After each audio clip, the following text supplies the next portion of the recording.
సూర్యాపేట జిల్లా మేళ్లచెరువు మండలం రామాపురం నకిలీ మద్యం కేసులో నిందితులను ఎక్సైజ్ అధికారులు అరెస్టు చేసి రిమాండ్కు తరలించారు. పంచాయతీ ఎన్నికల నేపథ్యంలో భారీ ఎత్తున నకిలీ మద్యం తయారు చేస్తున్నట్లు గుర్తించారు. 16 మంది నిందితుల్లో 13 మందిని అరెస్టు చేసినట్లు వెల్లడించారు. 820 లీటర్ల స్పిరిట్ అలాగే 100 కాటన్ల ఎంసీ బ్రాండ్ మద్యం పట్టుకున్నారు. ఒక ట్రాక్టర్, ఒక కారు, స్కూటీని అధికారులు సీజ్ చేశారు. పరారీలో ఉన్న మరో 3 నిందితులను త్వరలోనే పట్టుకుంటామని తెలిపారు పోలీసులు. హైదరాబాద్ స్టేట్ ఎక్సైజ్ పోలీసులు సుజనార్ ఎక్సైజ్ సిబ్బంది కలిసి సంయుక్తంగా నిర్వహించిన దాడుల్లో కల్తీ మద్యం బయటపడడం జరిగింది. ఇందులో భాగంగానే ఇంకా మరింత ఛేదించేందుకు దీని వెనుక మూలాలు తెలుసుకునేందుకు డిటిఎఫ్ మరియు ఎన్ఫోర్స్మెంట్ ఆధ్వర్యంలో సుజనార్ ఎక్సైజ్ సిబ్బంది విస్తృతంగా తనిఖీలు నిర్వహించడం జరిగింది. ఈ తనిఖీలలో భాగంగా ఇప్పటి వరకు 3 కేసులు నమోదు చేయడం జరిగింది. 16 మందిని అరెస్ట్ చేయడం జరిగింది.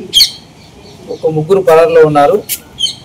దీంట్లో 800 మొత్తం టోటల్గా 870 లీటర్ల లిక్విడ్ స్పిరిట్తో పాటు 100 కాటన్ల ఎంసీడబ్ల్యూఎస్కి కల్తీ మద్యాన్ని మరియు లేబుల్స్ను, క్యాపులను వాటిని స్వాధీనం చేసుకోవడం జరిగింది.